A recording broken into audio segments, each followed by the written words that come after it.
Good afternoon, Apollo Baptist Church family and friends. Today is Saturday, May the 23rd, and I am Reginald, your youth pastor. I hope and pray you're having a wonderful day. It's lovely outside. I want to share a thought with you. I want to ask you a question.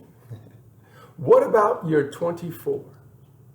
A couple weeks ago during our Sunday afternoon discussion group, a friend had brought up a conversation we'd had many years ago. Honestly, I had forgotten about this, and it was a nice reminder. Something I read that I captured like this.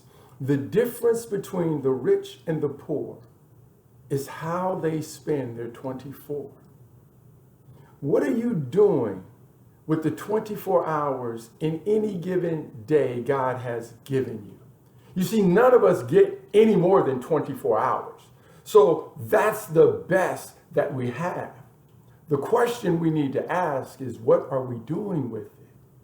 If we're going to experience the richness of our relationship with God that we have by grace through faith in Jesus Christ, it's going to require that we spend time reading God's word, that we spend time in prayer with God, a spiritual conversation, that it's required that we spend time in obedient service to God.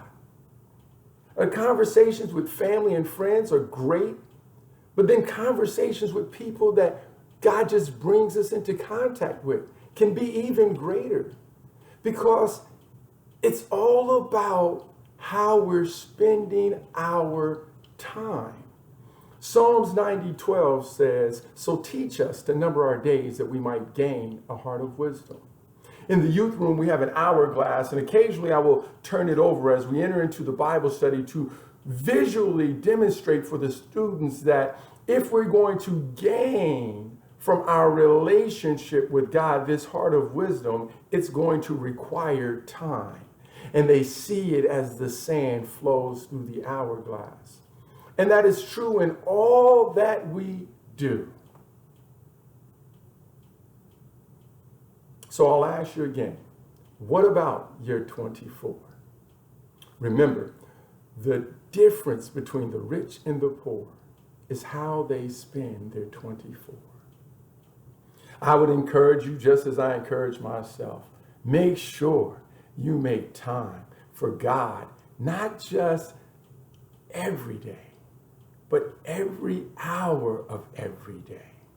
Because the more of our time and attention that we give to the Lord, the richer we will be in our relationship with God, because we will be experiencing God, not just aware of God. The difference between the rich and the poor, how they spend their 24. Have a great day.